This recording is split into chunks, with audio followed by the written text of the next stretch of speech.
Na semana passada, meus irmãos, a gente deu início à nossa série de Páscoa, está aqui, sem sombra de dúvidas, a perfeição de Jesus em Hebreus. No dia 31 de março, será nosso culto de Páscoa. A gente vai ter o nosso coral cantando 3 músicas lindas. Aliás, se você quer fazer parte do nosso coral, se vocês cantam, quiserem fazer parte, dá tempo ainda. A gente só teve o primeiro ensaio hoje, serão 3 músicas muito lindas, a gente tem a partitura, tem o kit. Quem quiser participar, já canta no coral, já tem experiência, quer participar, pode falar comigo no final, pode falar com a Andressa no final do culto também, que a gente vai ficar muito feliz de ter a sua participação. E já fica para convidar as pessoas para virem, né? Eu sempre falo e repito, o feriado mais importante do calendário cristão não é o Natal. O Natal é lindo, é maravilhoso, é importante. O feriado mais importante do calendário cristão é a Páscoa.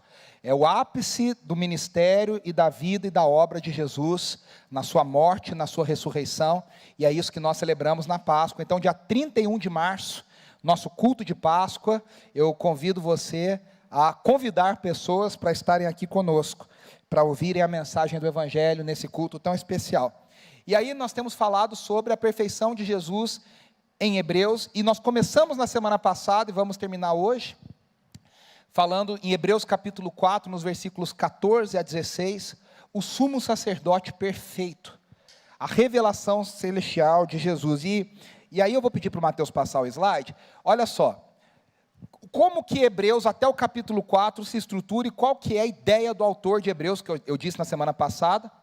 A gente não sabe quem é o autor de Hebreus, né? Fica aí para a gente descobrir quando chegar na eternidade, quem escreveu a carta, o livro dos Hebreus. Mas o que acontece? A carta começa com a ideia de que Deus existe. Deus existe. Ele não tenta provar que Deus existe, ele simplesmente atesta que Deus existe. E esse Deus é um Deus que se revela, é um Deus que fala sobre si mesmo. E esse autor está na mente com isso lá em Êxodo, quando Deus chama Moisés e chama o seu povo ao Sinai, e esse Deus diz ao povo quem ele é, e o que ele é, e quem ele é para esse povo, e como ele se revela a esse povo. Então ele diz que Deus falou de muitas maneiras no passado, e aí ele continua dizendo que Deus falou através dos profetas, está entre parênteses AT, né? Antigo Testamento. Deus falou através de Moisés, Deus falou através de Elias, Deus falou através de Eliseu, Isaías, Jeremias, e cada um dos profetas, Deus se levantou e Deus trouxe a revelação de quem ele era para o seu povo.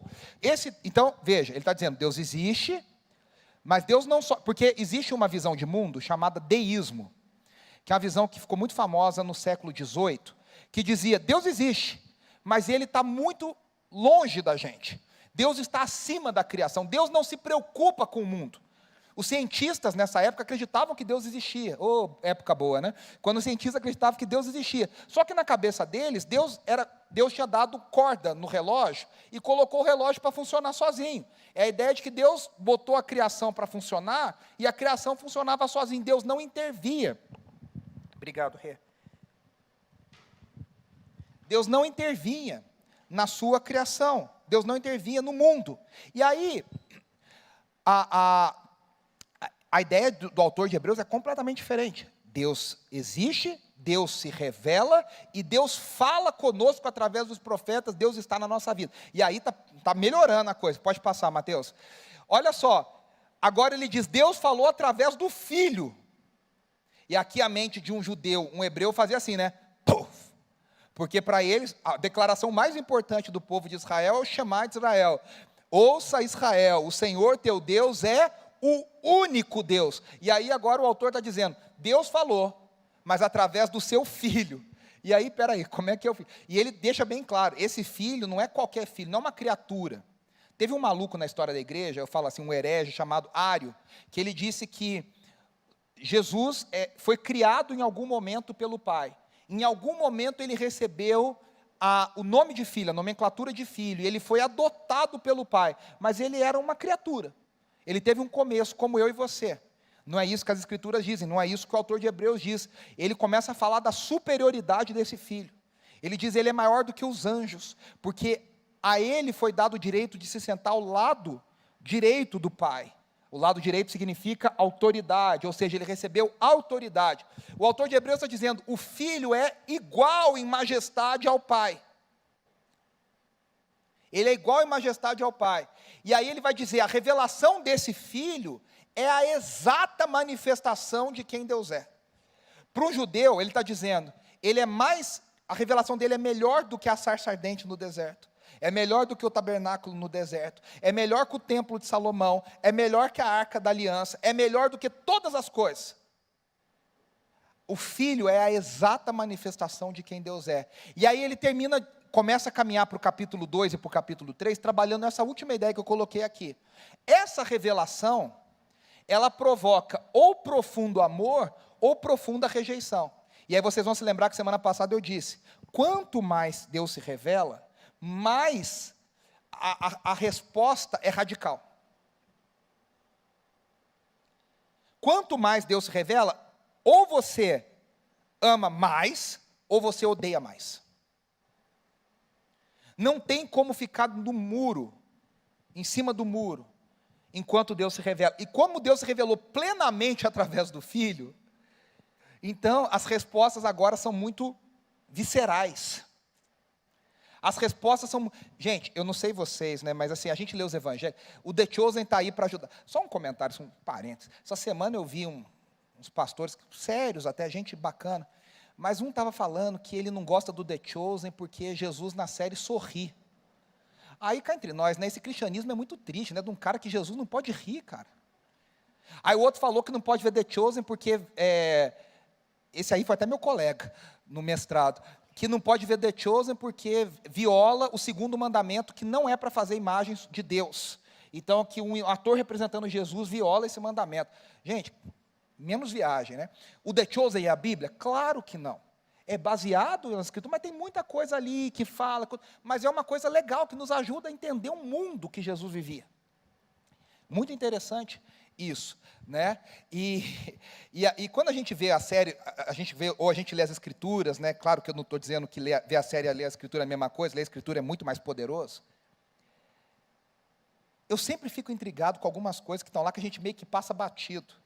Jesus olha para as pessoas, gente que nunca viu ele na vida, e fala para ele, larga tudo e me segue. E a pessoa larga tudo e segue ele. Aí você fala, o que esse cara tinha? O que estava nele? Qual era esse segredo dessa atratividade, desse poder, dessa autoridade? O The Chosen mesmo começa na primeira temporada com Nicodemos, o mestre da lei, e a Bíblia nos conta essa história. E ele vê Jesus falando e ele começa a ficar intrigado, porque ele começa a pensar assim, ué, mas esse cara fala melhor do que eu. Esse cara tem mais autoridade do que eu. Esse cara fala com poder que eu não tenho. Ao mesmo tempo, quem odiava Jesus, no mundo a gente diria hoje que odiava de graça, sabe o hater, né? Na internet hoje tem um hater, né? Ele odiava com todas as forças, porque a revelação do Filho provoca exatamente essas coisas. E aí, a gente vai chegar agora no capítulo 4, e aí ele coloca, pode passar, Mateus, ele começa com, isso aí é legal só para a gente lembrar, né? Essa é a ideia do escritor de Hebreus, o livro inteiro. O que é essa ideia? Os profetas e os escritores do Antigo Testamento estão aqui embaixo, os apóstolos e escritores do Antigo Testamento estão lá em cima do monte. E a ideia de que a revelação de Deus vai crescendo, crescendo, crescendo, e ficando cada vez mais clara, até chegar em Jesus, onde ela atinge o seu ponto máximo. Isso é chamado de revelação progressiva das Escrituras. Deus vai tornando o plano dele cada vez mais claro, cada vez mais claro, cada vez mais claro. Então, todo o livro de Hebreus trabalha com essa ideia de que o Antigo Testamento era a sombra daquilo que viria a ser revelado em Jesus. A sombra é mentirosa? Não, mas ela é uma sombra, ela não é a essência da coisa. Ela não é a completa revelação. Então, o tabernáculo, aliás, aqui na igreja, depois um dia a gente pode até combinar com Samuel, lá em cima tem um museu de arqueologia bíblica. E tem uma réplica da Arca da Aliança, do tabernáculo, do templo. Todas essas coisas são muito legais. Mas elas eram sombra daquilo que Jesus viria a revelar em si, na pessoa de Cristo Jesus. E aí a gente chega no capítulo 4, pode passar, Mateus. Ele começa no versículo 14 com esse portanto. E semana passada eu falei, o que é esse portanto? Porque esse portanto o quê? Do que ele está falando? E aí a gente já veio caminhando. E ele, quando ele chega no capítulo 4, ele está dizendo o seguinte: diante da revelação suprema de Jesus, as pessoas têm duas respostas: ou elas vão crer, ou elas vão endurecer o coração. E aí ele começa a lembrar para os hebreus o exemplo dos hebreus. Quando Deus se revelou no deserto, o coração dos pais de vocês, dos nossos pais, se endureceu, ele vai dizer. E aquele povo ficou vagando pelo deserto e não entrou na terra prometida, porque o coração deles era um coração desobediente, um coração endurecido diante de quem Deus se revelava. E aí ele vai dizer: cuidado para que não aconteça isso com a gente, para que ao Filho se revelar, o nosso coração se endureça mais. E aí ele vai usar a expressão dizendo: esforcemo-nos para entrarmos no reino de Deus. E aí você fala: poxa, eu tenho que comprar minha salvação? É isso que ele está falando, salvação por obras? Não. Ele vai deixar bem claro que Jesus ofereceu o sacrifício perfeito de uma vez por todas, que a gente não tem que fazer nada. Mas da nossa perspectiva humana, da nossa perspectiva, Jesus já fez tudo.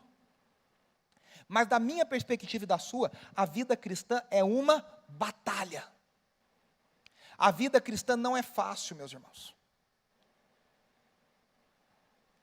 A gente às vezes canta umas músicas, fala de um jeito que parece que o evangelho é tudo.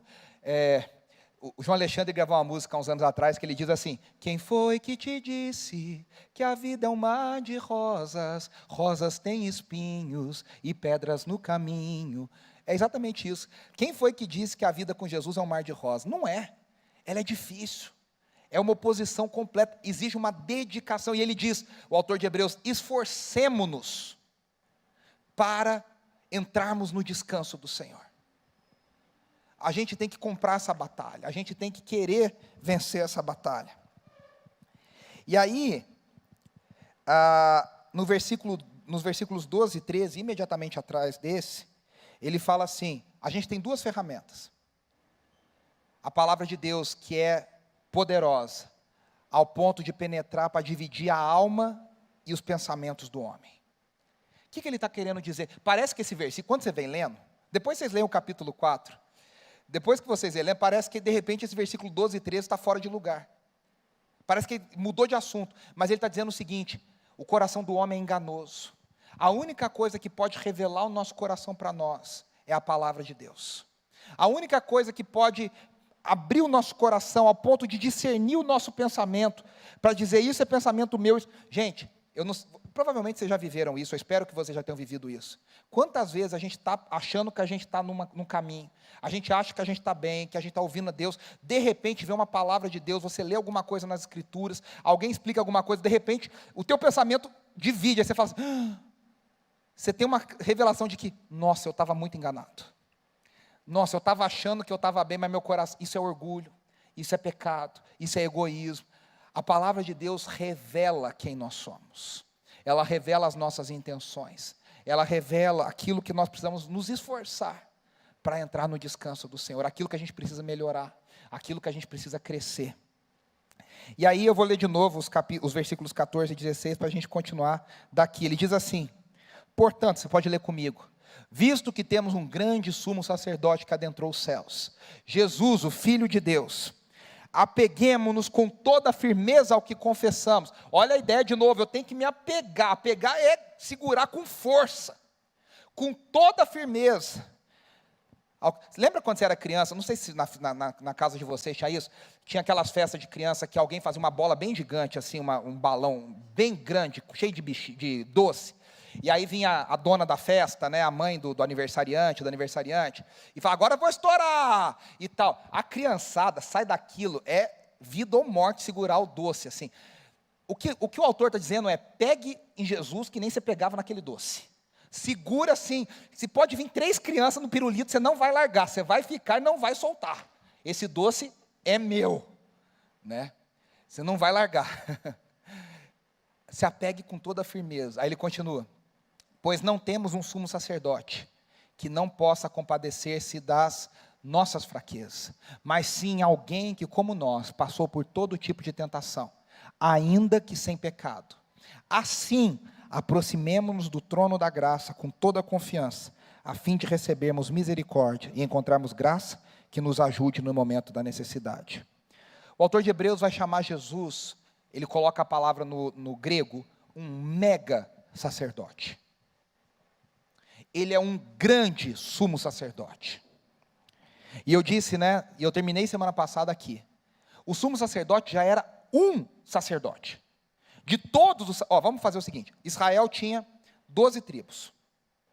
Das 12 tribos, uma tribo foi escolhida para ser sacerdotal. Dessa tribo, as mulheres estavam excluídas. Só os homens eram sacerdotes. Desses todos os sacerdotes de uma tribo, uma pessoa, era escolhida para ser, um homem era escolhido para ser sumo sacerdote. Esse homem era descendente direto de Arão, irmão de Moisés. Esse homem era o chefe dos sacerdotes. E ele tinha uma incumbência, uma vez por ano, no dia do perdão, no dia de Yom Kippur, ele entrava no Santo dos Santos, com uma roupa cheia de sinos, com uma corda no tornozelo, e ele oferecia ali orações e intercessões pelos pecados dele e de todo o povo. Por que esse homem entrava com sinos e por que esse homem entrava com a corda no tornozelo? Porque se ele morresse, os sinos paravam de tremer, de fazer barulho, e as pessoas não podiam entrar para tirar, tinham que puxar de fora. Tamanha a santidade de Deus revelada no Santo dos Santos. O que o autor de Hebreus está dizendo é que agora a revelação do Filho é maior, a glória é maior do que no tabernáculo, é maior do que no templo. Ou seja, o sacerdote teria mais responsabilidade. Porque o sumo sacerdote era um pecador. Então ele não estava lá falando, Deus, eu estou oferecendo o pecado do povo, mas eu estou aqui liberado. Não, ele pedia perdão pelos pecados do povo, mas também dos dele. Se a glória é maior, o medo do sacerdote era maior. Quanto maior a revelação, maior o temor, maior a santidade. E agora ele está dizendo que Jesus não apenas é um sumo sacerdote, Jesus é um grande sumo sacerdote.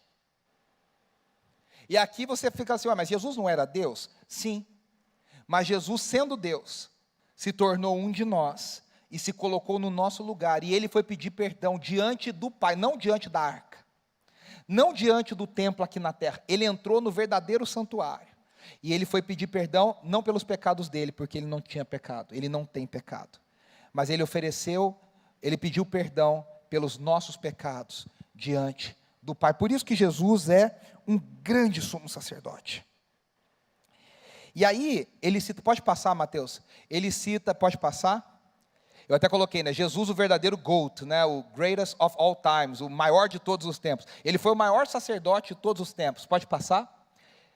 Veja só, ele cita aí, pode passar isso. Mais um, por favor.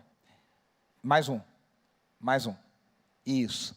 Ele cita aí o Salmo 110, versículo 4. O Senhor jurou e não se arrependerá. Você é sacerdote para sempre, segundo a ordem de Melquisedeque. Por que ele está dizendo isso? Porque, eu disse aqui, a única tribo sacerdotal de Israel era a tribo de Levi. Jesus era da tribo de Judá. Eu até lembrei semana passada que a gente cantava, canta, ele é o leão da tribo de Judá. O leão é o símbolo da família de Judá. Judá que significa louvor, e era de Judá que vinha Davi. E Jesus era descendente direto de Davi, da tribo de Judá. Então, a grande pergunta que ficava para os judeus era, como é que Jesus pode ser sacerdote? No mundo de hoje isso não faz muito sentido para a gente, porque no mundo de hoje a gente foi ensinado que a gente pode ser o que a gente quiser. Como dizia a Xuxa lá no Lua de Cristal, basta acreditar. Tudo o que você quiser, você pode ser. Quantas propagandas falam, seja o que você quiser, escolha o que você quer ser. No mundo de hoje existe uma separação entre o gênero que você nasce e o gênero que você escolhe para você. Então, literalmente, o corpo, o que as pessoas dizem o corpo não define quem você é. Você pode ser quem você quiser, apesar do seu corpo. O corpo virou um apesar. Então, se o corpo, o gênero não define, meu irmão, não tem mais nada no mundo que defina o que você quer, o que você não quer ser. Então, no Japão não tem gente que fala que é animal, que quer ser gato. Já viu isso, Ana? A pessoa faz cirurgia para parecer gato, para se transformar. Tem gente casada com boneco, tem gente que fala que é pipoca. A pessoa pode ser o que quiser. O mundo de hoje não tem limite para a loucura. Não tem limite para a loucura. Esse é o mundo que nós vivemos. Então, falar que Jesus não podia ser sacerdote, no mundo de hoje a gente não entende. Porque a gente fala, mas se ele sentisse no coração que ele foi chamado para ser sacerdote. Mas no tempo de Jesus, nas Escrituras, pouco importava o que ele sentia no coração. Porque o sacerdócio não era questão de querer, não era questão de acreditar, não era questão de estudar, era questão de nascer no sangue ou não nascer no sangue. Ou você nascia na família sacerdotal, ou você não era sacerdote. Ah, mas eu gosto. Problema seu, você não nasceu, vai viver a sua vida. Era isso.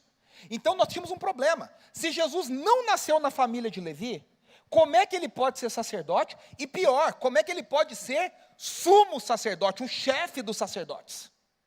E aí o autor de Hebreus fala, vocês estão preparados? Ele fala o seguinte, aqui que vem a grande revelação. Se a gente lesse a Bíblia com a mente judaica, aqui era para fazer assim, tan, tan, tan, tan, que ele está explicando qual que é o grande momento, qual que é a grande sacada. Uma coisa que a gente entende, o Deus que criou a regra, é o Deus que não vai furar a regra que ele criou. Deus não é o dono da bola que fala, a bola é minha, eu faço a regra do jeito que eu quiser, se quiser continuar jogando meu jogo, eu vou mudar a regra. Deus que estabeleceu a regra é o Deus que permanece na regra. Ou seja, se é da família de Levi, é da família de Levi. O que o autor de Hebreus vai dizer? Ele vai recuperar o Salmo 110. Ele vai jogar esse Salmo 110 para Jesus e vai dizer o seguinte, Jesus era sacerdote, é sacerdote, não pela família de Levi. Ele é sacerdote por uma ordem mais antiga que a ordem de Levi.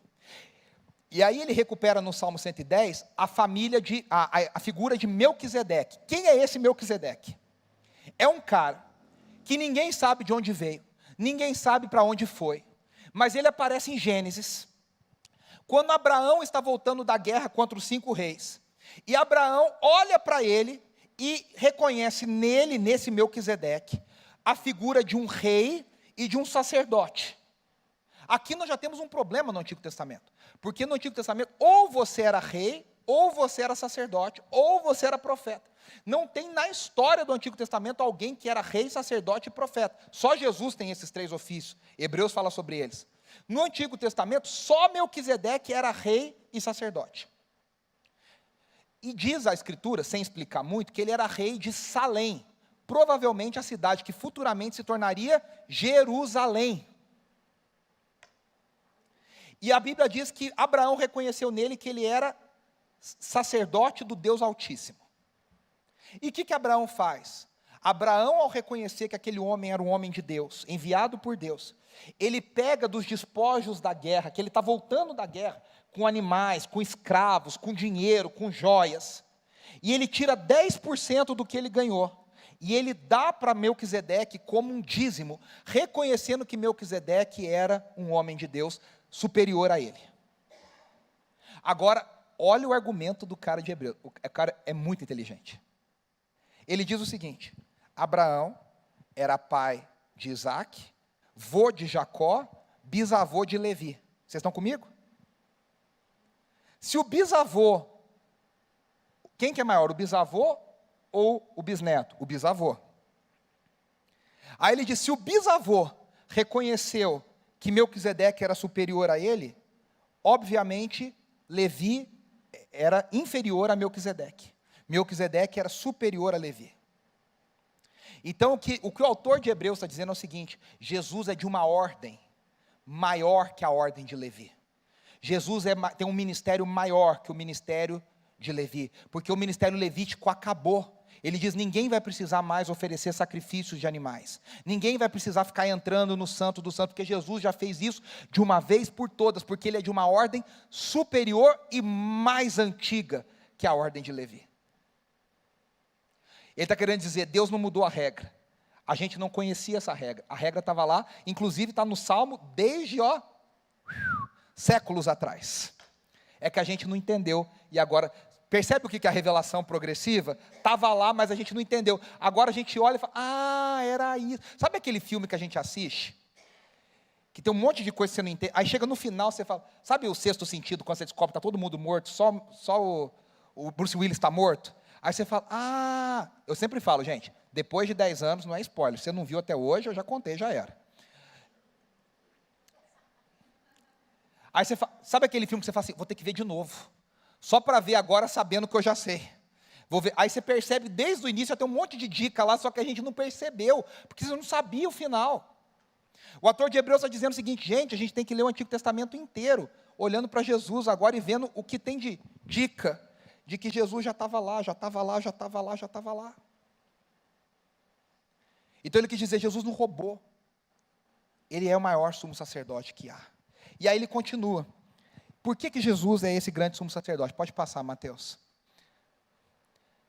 Por que Jesus foi um grande... Primeira coisa, pela sua empatia conosco, ao se tornar plenamente humano. Jesus não parecia humano. Ele não tinha uma casca humana. Ele se tornou plenamente humano. Quando eu era criança na escola dominical, eu imagino que eu não devia ser um aluno muito fácil na escola dominical. Daqueles que perguntam, sabe? O Zequinha do Castelo Rá-Tim-Bum. Eu pensava assim, por que Jesus já não desceu adulto? Desce, morre, ressuscita e volta, e está tudo resolvido. Para que ele tem que ficar aqui, neném, criança, adolescente, passar por tudo isso? Eu não entendi o que a Bíblia quer dizer, que ele precisava ser um de nós plenamente. Ele passou por tudo que eu e você passamos. Ele conhece o que é ser um de nós. Sabe aquela expressão? Ele usou os nossos sapatos. Ele andou nos nossos passos. Ele sabe exatamente o que é a limitação de ser humano. O que é ter necessidade fisiológica, ter que acordar de madrugada para fazer xixi, ter dor de barriga, ter sono, ter cansaço, ter fome, ter dor de dente, ter febre. Ele passou por todas essas coisas, para que ele pudesse entender o que é ser humano. Olha que coisa linda, meus irmãos, o autor de Hebreus está dizendo, lá no céu, no trono de Deus, o Deus todo-poderoso, inefável, onisciente, onipotente, os anjos se dobram diante dele, a glória e luz e majestade, raios e trovões diante dele, mas nesse trono, tem alguém que sabe exatamente o que você aqui na terra passa. Então, quando ele intercede por nós, ele não intercede como alguém que fala, sei lá, não, ele ora por nós e ele sabe exatamente o que eu e você sentimos e passamos, o que é ter falta de fé, o que é ter fraqueza, o que é ter vontade de desistir, o que é chorar, o que é ter dor, ele sabe, o autor de Hebreus diz, e por isso ele se compadece. Meus irmãos, na história da humanidade não existe nada igual quando se fala de Deus. Todos os deuses da mitologia são deuses que são incapazes de se misturar com os seres humanos. Eles não sabem nada, eles têm desprezo pela humanidade. Na mitologia grega, na mitologia romana, na mitologia nórdica, todos os deuses desprezam a fraqueza da humanidade e se divertem às custas da humanidade. A Bíblia é a única revelação divina. Aliás, ela é a única revelação divina. E é o único Deus que se compadece da humanidade, porque ele foi um de nós. Eu não sei como essa conversa ocorre, mas o pai não sabe o que é ter dor. O pai não sabe o que é se limitar, o pai não sabe o que é sofrer. Na teologia a gente fala que o pai não tem paixões, o pai não tem sofrimento, o pai não tem sentimentos de inferioridade, ele não sabe o que é faltar, ele é pleno sempre. E aí Jesus diz para ele, mas eu sei o que é isso, eu passei por isso. Jesus foi um grande sumo sacerdote porque ele era igualzinho a mim e a você. Duas coisas que eu quero destacar aqui, né? Primeira coisa, a gente pode cometer o erro de pensar que se Jesus não pecou, e a única diferença de Jesus para nós é que ele não tinha inclinação pecaminosa, porque ele não era fruto de duas sementes humanas, ele era fruto de uma semente divina e uma semente humana. Mas ele podia pecar, ele não pecou, ele não tinha inclinação ao pecado. a gente pode achar, então ele não entende totalmente, mas aí que a gente se engana. Porque a gente é pecador? Você é pecador ainda? Ou eu estou sozinho? Porque a gente é pecador? A gente é crítico, a gente é invejoso, a gente às vezes é maldoso no pensamento, sabe? A gente olha a situação e a gente não, o pecado faz a gente olhar aquilo de um jeito distorcido. Jesus, ele não olha para a gente de jeito distorcido, ele olha com olhos santos, mas ele sabe verdadeiramente o que é estar no nosso lugar. E a segunda coisa é que a gente não pode cometer o erro de achar que Jesus, quando ressuscitou e subiu aos céus, ele largou o corpo humano dele, tirou a capa assim, jogou o corpo humano e agora ele é só Deus. Jesus vai ser humano para sempre. Ele é humano e ele será humano para sempre. Ele nunca vai desvestir a capa de ser humano, porque ele não é uma capa, é quem ele é hoje. Ele está no céu, plenamente Deus, glorificado, mas plenamente homem. A segunda coisa, pode passar, Mateus, é que, por que Jesus foi um grande sumo sacerdote? Porque ao mesmo tempo que ele foi igualzinho a gente, ele foi completamente diferente. Ele é grande, ele é único, porque ao mesmo tempo que ele é igualzinho a gente, ele é completamente único. Hebreus diz que pela sua santidade, olha o que diz Hebreus 2:11, eu vou ler aqui. Ora, tanto o que santifica, quanto o que é santificado, os que são santificados provém de um só. Quem que santifica? Jesus. Quem que é santificado? A gente. Ele é único. Ele é separado. Lembra do monte no Antigo Testamento? Não podia tocar em nada. Tem uma hora que Deus fala para Moisés assim, não deixa o povo nem chegar perto do monte. A glória de Deus era tanta no Monte Sinai, que se as pessoas chegassem perto, elas seriam fulminadas por causa do seu pecado. Deus em amor fala, não deixa se aproximar. Agora na glória do Filho, glória maior. Essa é a santidade de Jesus. Essa é a santidade de Jesus. Ele é grande por causa da sua natureza divina, ele é o Filho de Deus. Ele precisava ser homem para nos representar, e ele precisava ser Deus para nos salvar. Se ele fosse só homem, não mudaria nada, era mais um. Se ele fosse só Deus, não estaria no nosso lugar. Ele é o grande sumo sacerdote, porque ele precisava ser homem, precisava ser Deus, para nos alcançar. E a terceira coisa que o autor de Hebreus diz, é que ele é grande. Pode passar, Mateus. Porque ele ofereceu o seu sacrifício, não no tabernáculo terreno,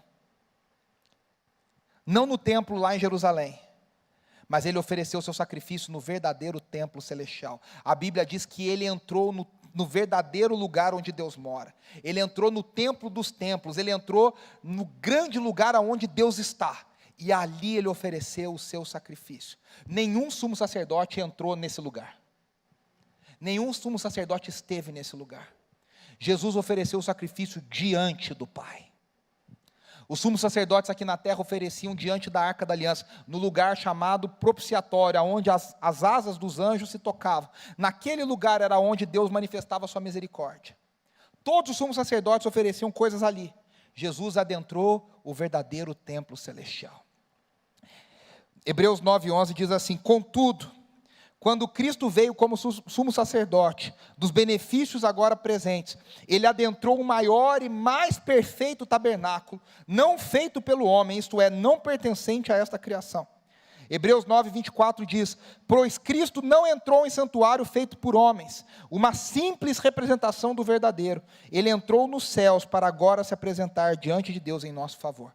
Lembre-se que o autor está falando para judeus, o lugar mais sagrado para os judeus no mundo era o monte do templo, o lugar do templo. Até hoje, você vai lá, eles estão batendo a cabeça e orando e se lamentando nas ruínas daquele templo. E o autor está dizendo, não era uma simples cópia, não era uma falsificação ainda de primeira linha, ele entrou no verdadeiro tabernáculo.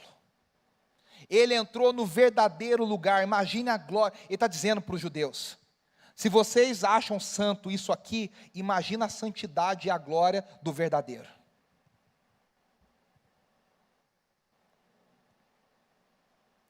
Imagina a glória do verdadeiro. E eu quero encerrar perguntando qual que é a aplicação prática de tudo isso. E o autor de Hebreus vai nos responder, porque o natural é que quando um pecador, sabe criança quando faz coisa errada? O pai e a mãe chama, a criança foge. É instinto.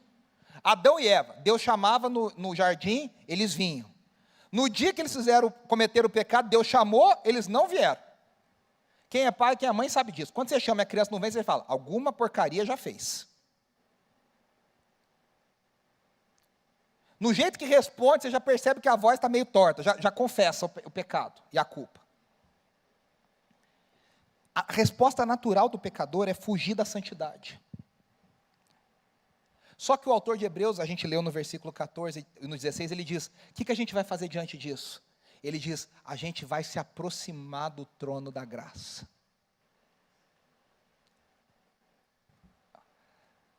Aí todo mundo está pensando, que loucura é essa? Eu vou ver santidade, eu pecador, eu vou aproximar, eu vou morrer. Porque a gente não, perceba uma coisa, a Bíblia é linda, meus irmãos. Mateus, volta no slide lá para mim do texto de 14 a 16. Volta lá para mim, por favor. Pode voltar. Isso. Mais um. Pode voltar. Isso. Olha só, o 16. Assim, aproximemo-nos do trono, não diz do julgamento, não diz o trono da morte, não diz o trono do sacrifício, diz o trono da graça. O que Jesus fez foi tão poderoso, e foi tão definitivo, e foi tão único, que a gente agora, eu e você, feitos de carne, de pó, pecadores miseráveis, agora a gente se encontra no trono de Deus, e a gente encontra não um trono de juízo, mas a gente encontra um trono de graça. Graça sobre graça. Graça sobre graça, porque Jesus é o nosso sumo sacerdote, meus irmãos. Eu e você temos paz com Deus, nós fomos reconciliados com Deus, foi feita as pazes entre Deus e nós, através do sacrifício de Jesus, Ele sendo nosso sumo sacerdote. Por isso, eu e você podemos nos aproximar da presença de Deus, sem impedimento, sem culpa, sem medo.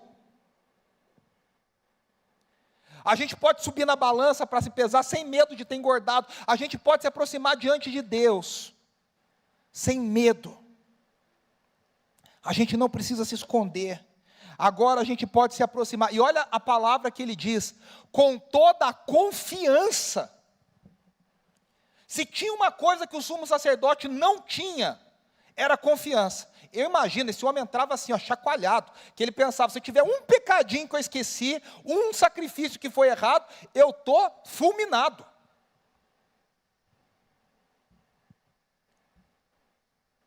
Gente, se a gente fica com medo de apresentar trabalho na escola, se os caras lá do Masterchef vão na frente do Jacão, os caras se tremem todinho.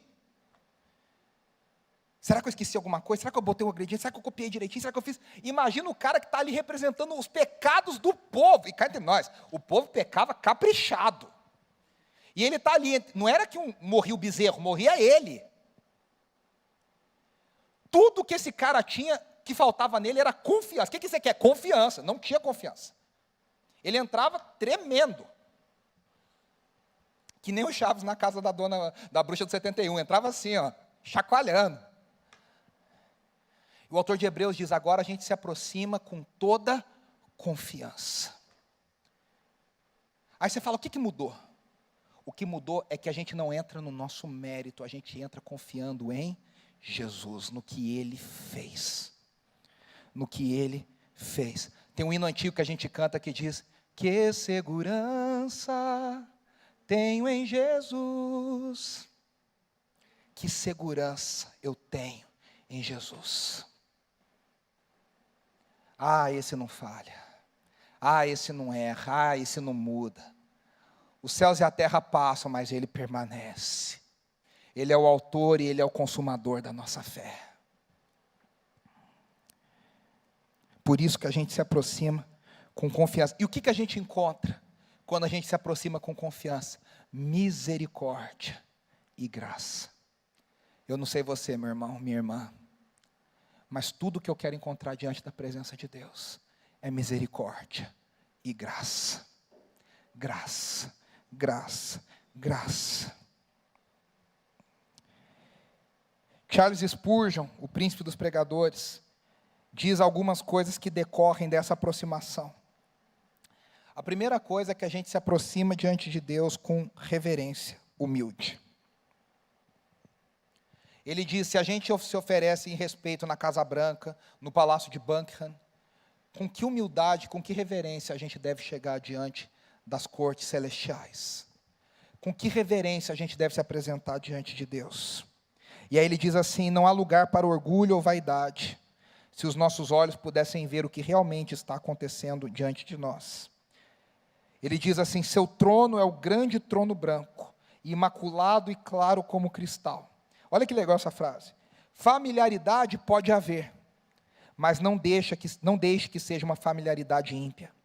Ousadia pode haver, mas não deixe que seja uma ousadia impertinente. A gente pode ser familiarizado, a gente pode ter ousadia, mas reverente, humilde, quebrantado. Segunda coisa, e eu estou encerrando aqui, a gente deve vir com imensa alegria, meus irmãos, porque o que eu e você merecíamos, senão a rejeição total na presença de Deus, e agora nós somos aceitos nos átrios do Rei. A gente deve vir com alegria, com gratidão, com humildade diante do Senhor.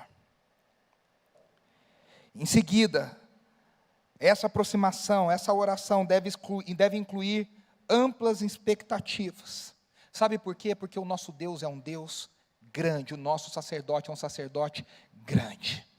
Então a gente tem que chegar diante de Deus com altas expectativas. Olha o que Paulo diz lá em Efésios capítulo 3, versículo 20. Porque Deus é poderoso para fazer infinitamente mais do que tudo quanto pedimos ou pensamos, conforme o seu poder que opera em nós. A gente deve se aproximar de Deus com ousadia, com expectativa, sabendo que Deus vai fazer coisas maiores, no sentido de que Ele vai fazer coisas mais profundas em nós. E a gente sabe que todas as coisas que Deus faz, Ele coopera para o nosso bem, para aqueles que amam ao Senhor. Eu queria que você fechasse os seus olhos, queria chamar o Stanley aqui, o Emanuel, queria chamar a banda aqui na frente, o Tiago, Vinícius. Feche os seus olhos, a gente vai orar encerrando. Ter Jesus como sumo sacerdote, eu quero ler aqui algumas coisas para vocês, nos ajuda. Número 1, a tomar decisões. Antes da gente agir, a gente pode confiar no sumo sacerdote, Jesus, para nos orientar. Você pode orar por sabedoria, você pode orar por discernimento. Se você precisa de sabedoria para tomar alguma decisão, se você precisa de discernimento para tomar alguma decisão, tenha certeza, você tem um sumo sacerdote diante do Pai, que está intercedendo por você. Segunda coisa, nos relacionamentos. Eu e você podemos ser pessoas que perdoam, pessoas que nos reconciliamos, porque a gente tem a certeza do perdão que foi estendido a nós. Da mesma forma que eu e você recebemos graça e perdão, nós devemos estender graça e perdão. A gente deve ter empatia, a gente deve ter compaixão. E a terceira coisa é na forma que eu e você encaramos a vida. Quando a gente enfrenta algum desafio, e a gente enfrenta desafio todos os dias, todas as semanas, a gente pode ter esperança e pode ter confiança no futuro, como diz o hino, porque Ele vive, eu posso crer no amanhã. Porque Ele vive, eu posso, como diz no original, eu posso enfrentar o amanhã. Porque eu posso compreender aquilo que Cristo fez por mim, a obra redentora de Jesus. Eu posso crer que Jesus está ao nosso lado o tempo inteiro, o tempo.